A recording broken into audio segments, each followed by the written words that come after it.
প্রত্যেকটা শিক্ষার্থী 4টি করে চারা পাবে। এই 4টি চারা তারা বাড়িতে নিয়ে যাবে এবং একটা আলোক উজ্জ্বল স্থানে সেই চারাগুলো তারা রোপণ করবে। আমাদের এই চারা বিতরণ অনুষ্ঠানে এখানে উপস্থিত রয়েছেন ভদ্র বিদ্যালয়ের সম্মানিত প্রধান শিক্ষক বাবু দীপক রঞ্জন দাস। এখানে উপস্থিত রয়েছেন আমার দাসীবাজার উচ্চ বিদ্যালয়ের সকল সহকর্মীবৃন্দ, সহকর্মী শিক্ষক শিক্ষিকাবৃন্দ এবং রয়েছেন যে সমস্ত চারা গ্রহণকারী শিক্ষার্থীবৃন্দ। এখানে ষষ্ঠ থেকে দশম শ্রেণী পর্যন্ত ক্রমিক নং রোল নং 1 থেকে 5 পর্যন্ত ক শাখায় 25 জন এবং খ শাখায় 25 জন, মোট 50 জন শিক্ষার্থী রয়েছে।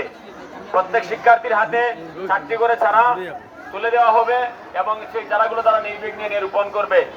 এখানে আমি একটা কথা উল্লেখ করতে চাই, আমাদের এই বিদ্যালয়ে যে সমস্ত শিক্ষার্থীরা চারা পাবে না তারা নিরাশ হওয়ার কোনো কারণ নেই। হয়তো এমন হতে পারে আগামীতে কৃষি বিভাগ কিংবা অন্যান্য বিভাগের উদ্যোগে আবারও চারা বিতরণ হতে পারে। যদি আবারও চারা বিতরণ করা হয় তখন আজকে যারা পেয়েছে আমরা তাদেরকে বাদ দিয়ে অন্যদেরকে আমরা চারা দিয়ে দিব। যারা পাবে তারা চারাগুলো সদ্ব্যবহার করবে। এখানে অত্যন্ত ভালো মানের চারা দেওয়া হয়েছে। বিশেষ করে আমরা দেখতে পাচ্ছি একটা ভেষজ উদ্ভিদ নিম গাছ রয়েছে। একটা বাড়িতে একটা নিম গাছ থাকলে আমরা মনে করি সেখানে বিশুদ্ধ বাতাস সরবরাহ করা হয়। এছাড়া রয়েছে জাম গাছ, রয়েছে কাঁঠাল গাছ, রয়েছে বেল গাছ। এগুলো 3টি হচ্ছে ফলজ গাছ।